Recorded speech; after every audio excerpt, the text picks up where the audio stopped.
तो आज इस वीडियो में हम बात कर रहे हैं उत्तर वैदिक काल की। किसकी बात कर रहे हैं? उत्तर वैदिक काल। इससे पिछले वीडियो में हम ऋग्वैदिक काल को पढ़ चुके हैं। देखो, हमने कहा था कि जो वैदिक काल है उसको हम दो भागों में बांटते हैं।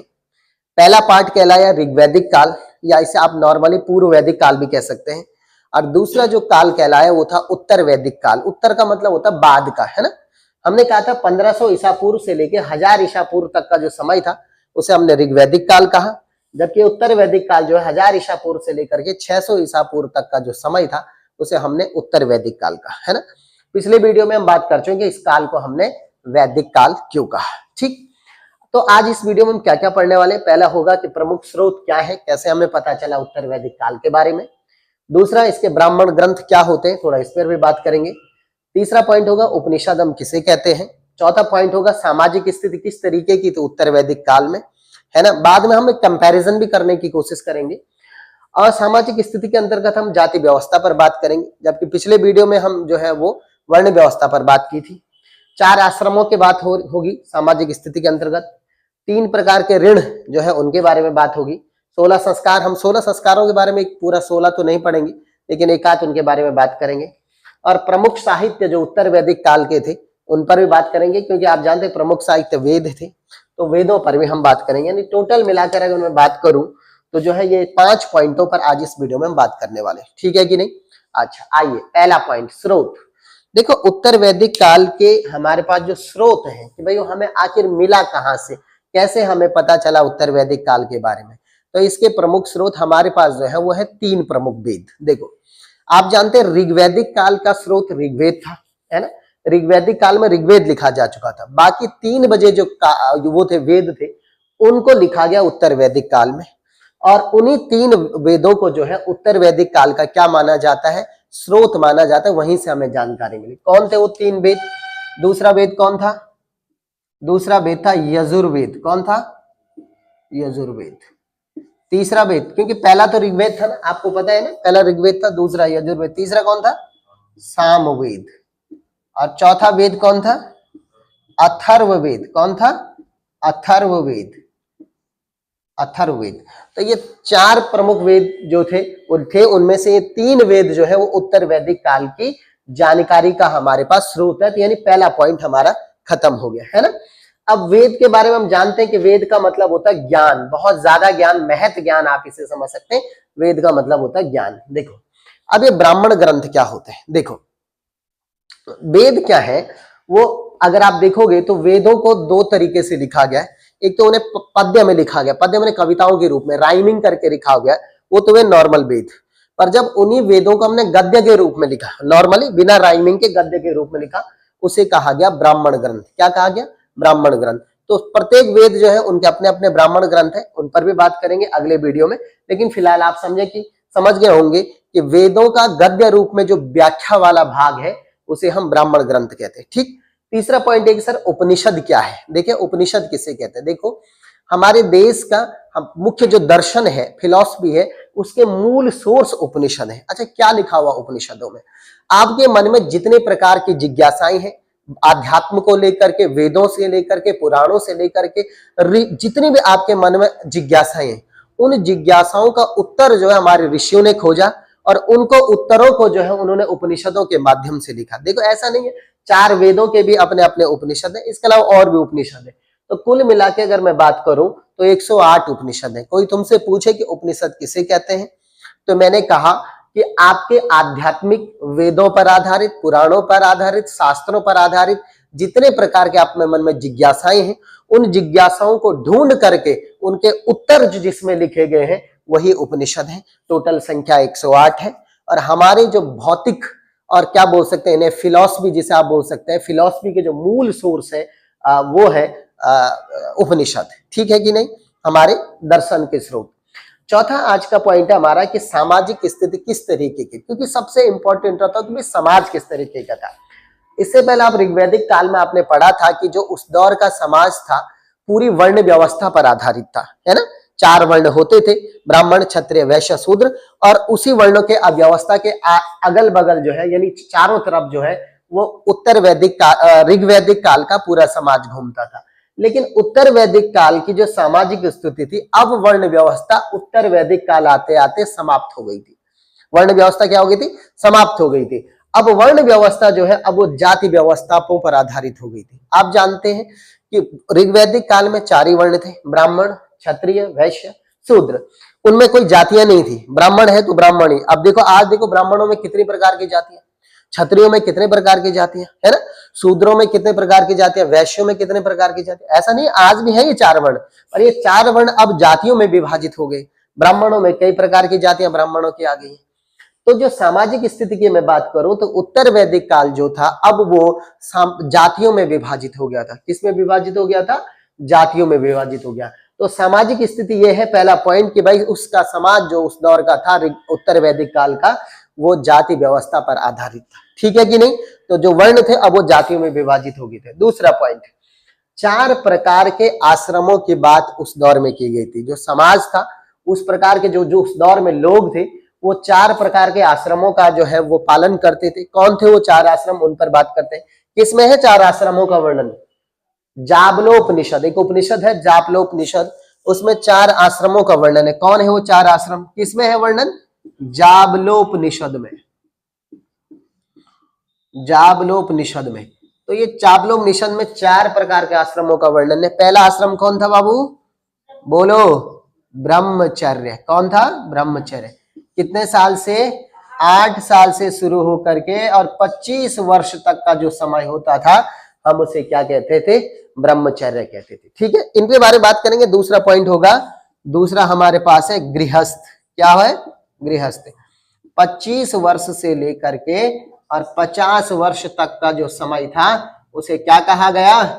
उस दौर को कहा गया, उस अवस्था को कहा गया गृहस्थ। आपको गृहस्थ का पालन करना पड़ेगा। समाज की बात कर रहे हैं हम।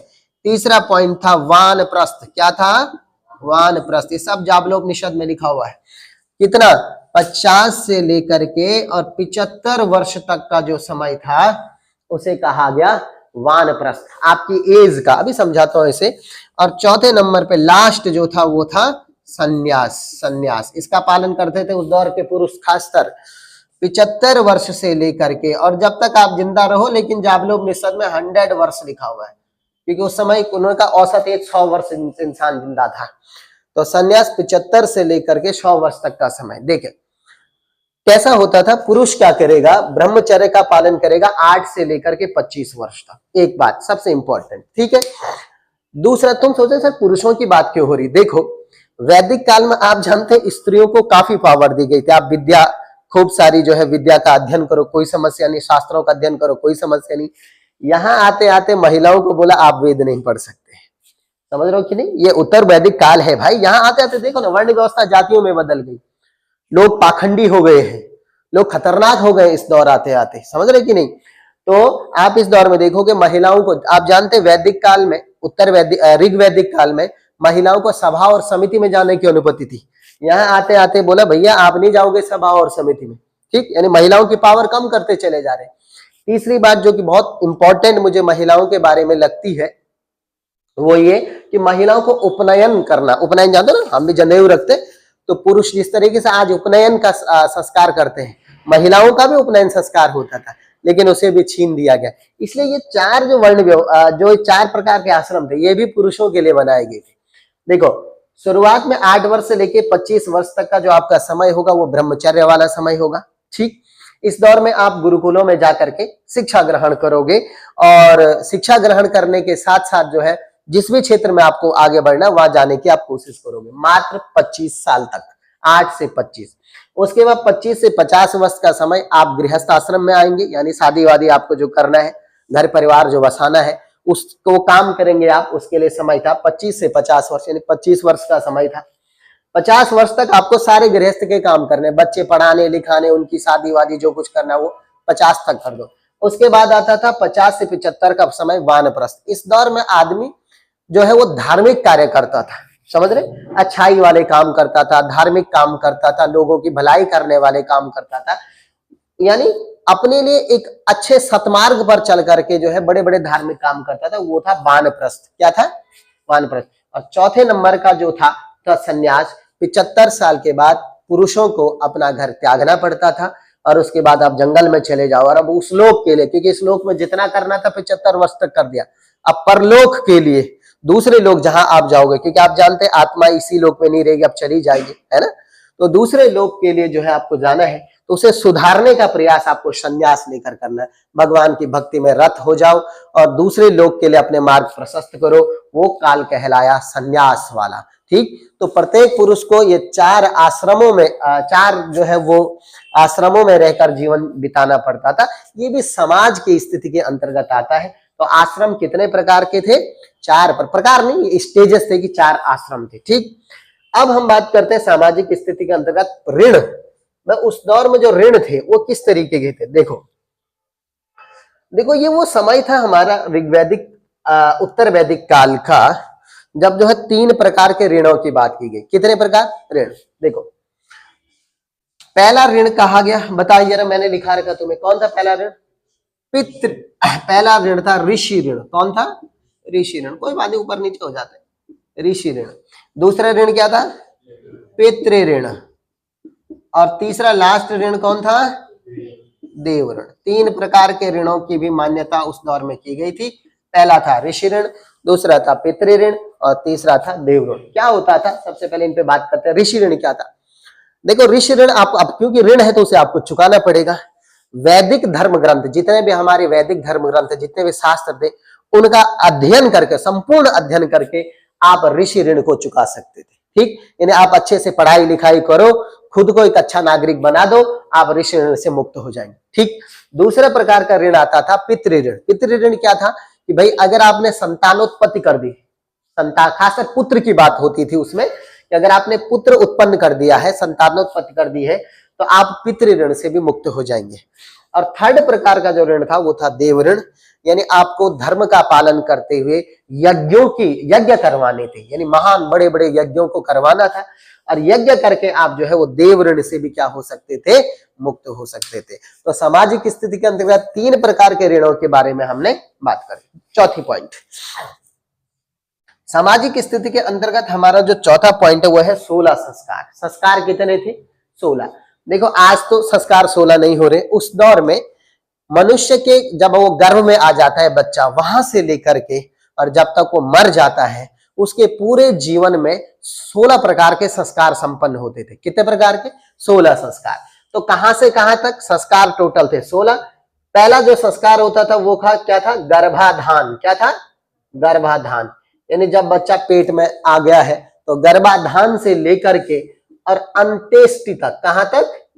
अंत्येष्टि तक टोटल 16 संस्कार उस दौर में क्या किए जाते थे? संपन्न किए जाते थे। आज भी हम इनमें से काफी संस्कार करते हैं, जैसे हम मुंडन संस्कार करते हैं, अन्नप्राशन हम करते हैं, विवाह हम करते कि नहीं?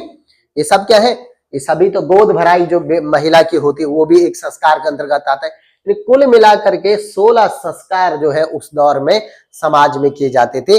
अब मैं इसके बारे में बात कर रहा हूं सामाजिक स्थिति की। तो सामाजिक स्थिति में मैं आपको जो पढ़ाया अभी तक, जाति व्यवस्था, 4 आश्रमों के बारे में, 3 प्रकार के ऋण और 16 प्रकार के संस्कारों के बारे में, समझ आया कि नहीं?